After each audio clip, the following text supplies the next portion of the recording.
ऋषिकेश के अंकिता भंडारी हत्याकांड में एक बड़े घटनाक्रम में मृतक के परिवार ने अंतिम संस्कार करने से इनकार कर दिया है, क्योंकि उन्होंने प्रशासन से पहले पोस्टमार्टम रिपोर्ट सौंपने की मांग की है। प्रशासन ने अंकिता के परिवार को समझाने की कोशिश की, लेकिन वो पोस्टमार्टम रिपोर्ट के बिना शव का अंतिम संस्कार नहीं करने पर अड़े हैं। हालांकि हत्याकांड में दम घुटने से अंकिता की मौत की पुष्टि हुई है। अंकिता भंडारी के भाई ने कहा है कि जब तक उसकी पोस्टमार्टम रिपोर्ट नहीं दी जाती है, हम उसका अंतिम संस्कार नहीं करेंगे। हमने उसकी अस्थायी रिपोर्ट पे देखा है कि उसे पीटा गया और नहर में फेंक दिया गया, लेकिन हम अंतिम रिपोर्ट का इंतजार कर रहे हैं।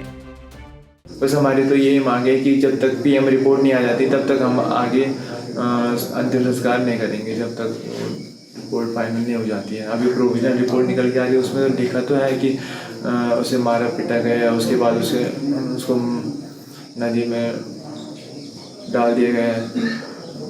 तो जब तक फाइनल रिपोर्ट नहीं आ जाती तब तक हम रुके हुए हैं उस चीज़ के। अंकिता भंडारी हत्याकांड की जांच के लिए गठित एसआईटी की प्रभारी डीआईजी पी रेणुका देवी ने कहा कि हमने रिजॉर्ट के हर कर्मचारी को थाने बुलाया है, सबके बयान लेंगे। हम रिजॉर्ट की पृष्ठभूमि का पूरा विश्लेषण कर रहे हैं। अंकिता के व्हाट्सएप चैट की भी जांच की जा रही है। पुलिस सूत्रों के मुताबिक एक व्हाट्सएप चैट सामने आई है, जिसमें अंकिता अपने दोस्त से कह रही है कि रिजॉर्ट का मालिक उस पर मेहमानों को विशेष सेवा देने का दबाव बना रहा है। वनंतरा रिजॉर्ट में स्पा ट्रीटमेंट देने के नाम पर अतिरिक्त सेवा देने की बात चल रही है।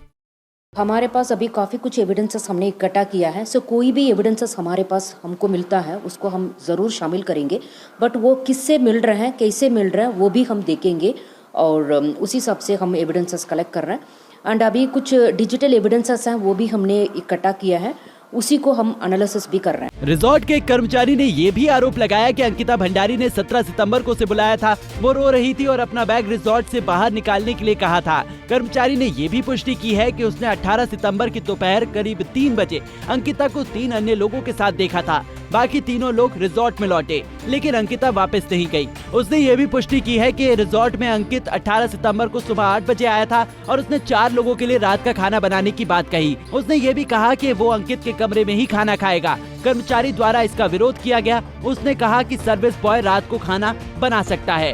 हालांकि रिजॉर्ट के सहायक ने आरोप लगाया कि अंकित कर्मचारियों को गुमराह करना चाहता था, क्योंकि अंकिता वापस नहीं आई थी। 8:30 बजे के करीब मुझे उनकी कॉल आती है, अंकित जी की कॉल आती है 8:30 बजे कि हम 4 लोगों को खाना लगा के रखना। मैंने कहा ठीक है, मैं 4 लोगों को खाना लगा के रखा तो आप आ जाओ। 8:30 बजे के बाद वो 11:15 बजे मेरे पास पहुंचते हैं। 11:15 बजे बोलते मुझे खाना लगा दो। तो ठीक है, मैंने उनका खाना लगा दिया था। मैडम का खाना, अंकित जी आए थे, अंकित जी ने कहा मैं मैडम का खाना दे के आता हूँ। मैंने उसको बोला, मैंने कहा तुम क्यों देते हो खाना, वो दे देगा, सर्विस वाला है हमारे पास, तुम क्यों जा रहे हो। तो उसने कहा कोई बात नहीं, हमारा खाना लगा देगा। ये बात बोल के वो चले गए। वो मैडम का खाना ले गया, वो उसका ले गया। इससे पहले शनिवार को अंकिता भंडारी हत्याकांड के आरोपी भाजपा नेता विनोद आर्य के बेटे पुलकित आर्य के स्वामित्व वाले ऋषिकेश के वनंतरा रिजॉर्ट पर गुस्साए स्थानीय लोगों ने आग लगा दी थी। पौड़ी में प्रदर्शनकारियों ने जिलाधिकारी कार्यालय का घेराव भी किया। गत 18 सितंबर को संदिग्ध परिस्थितियों में लापता हुई 19 वर्षीय अंकिता भंडारी का शव भी शनिवार को ऋषिकेश की चीला शक्ति नहर से बरामद किया गया है। हालांकि पूरे मामले में लोगों के आक्रोश के साथ सियासत भी गर्म है। कांग्रेस पार्टी भाजपा को घेरने की कोई कसर नहीं छोड़ रही है। Bureau desk, Punjab Kesari TV. हमसे जुड़े रहने के लिए हमारे YouTube चैनल को सब्सक्राइब करें और नई वीडियो की नोटिफिकेशन के लिए बेल आइकॉन को दबाएं।